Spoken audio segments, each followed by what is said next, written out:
just came back from watching the first Omen for the second time. Had to give it a second watch, really process what's going on here. And here are my thoughts. I actually believe that I'm going out of my mind, and the reason why I feel like I'm going out of my mind is because I want to hate this movie, but I can't. You know why I can't hate this movie? Because it was good. It was good. It was a good movie. The acting was superb. The visuals, the cinematography was amazing. The movie takes place in 1971. It felt like a 70s horror flick. In some parts not really, but in many parts it did, and it had that Omen feel. You know, if you saw the Omen, Damien Omen 2, and if you saw those, it does give off that vibe. You know, so it's difficult for me. This is not Exorcist believer syndrome. I thought it was, but here's the story, right? A nun.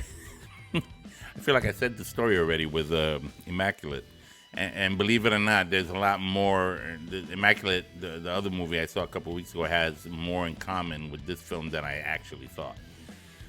But what's the story? A nun from the United States comes to Rome. She's gonna do her vows as to become a nun, and she has a strong relationship with this cardinal who kind of looked after her most of her life, and now she's there.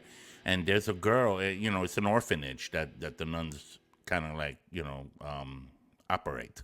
And one of the girls is a girl named Carlita Scianna, for you Omen fans who are familiar with that last name.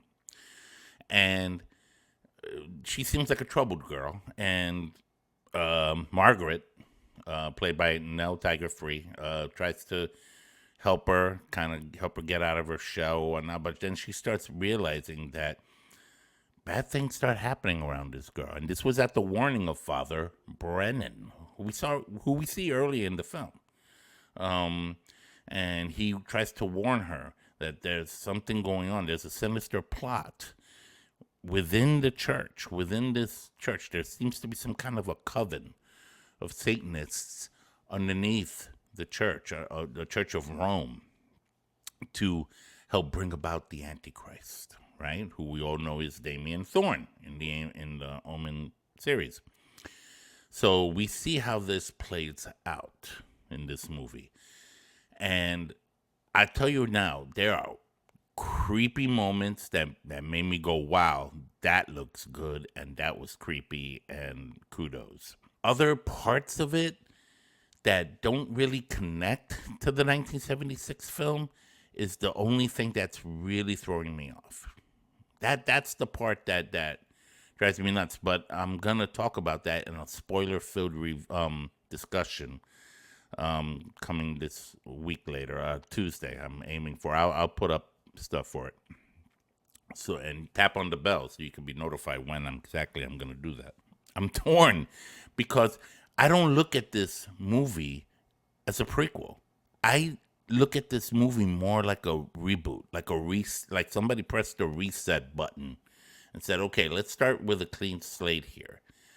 And because if I look at it through that kind of a lens, I give this movie amazing praise, and I would think it's amazing. And a lot of people think it's really good too. There are some that don't. There are people that don't like it, and there are people that like it. There seems to be a split there.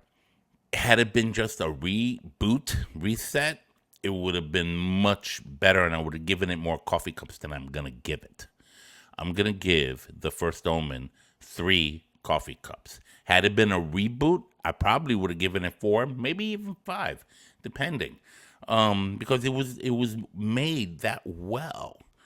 Again, the director, and I'll have all the information at the live stream. I'll have more like names and all that kind of stuff. There are these. You see these images, the imagery. This movie really grabs onto imagery to kind of like make its point across, and that imagery is haunting.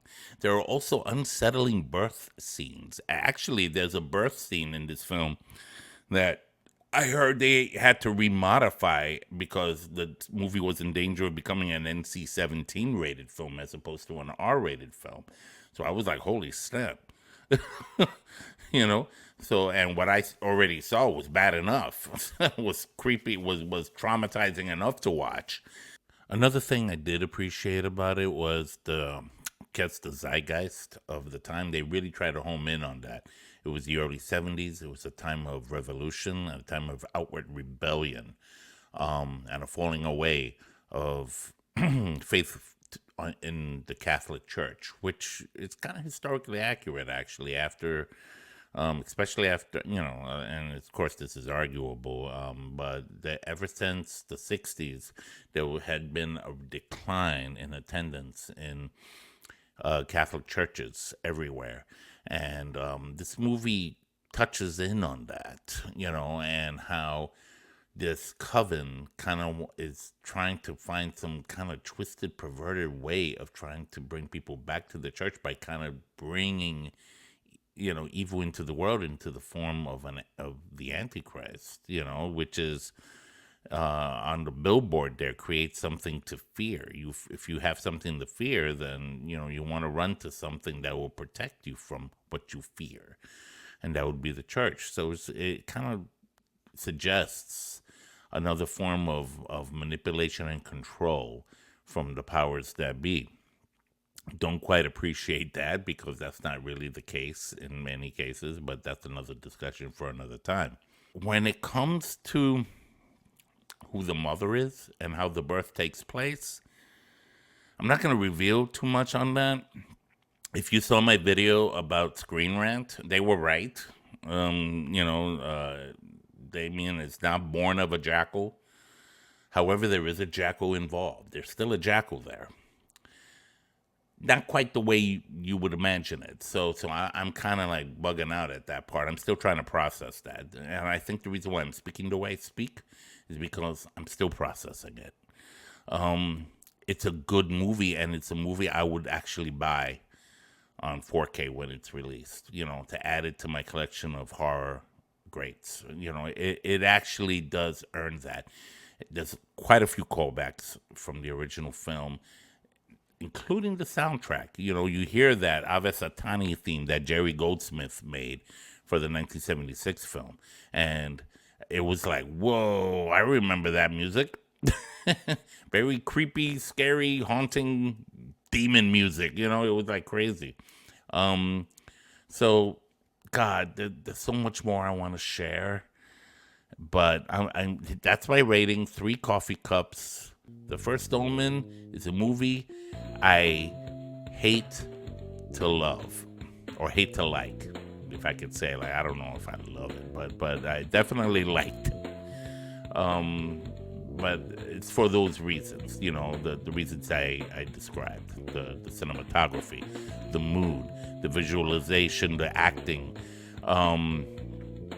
Those are the things that really drew me into it, and makes it a very excellent film for the Omen franchise, with the exception of those particulars that doesn't necessarily make it a prequel, more like a reboot or a reset. I would have been much more happier with it had they said that's what it was.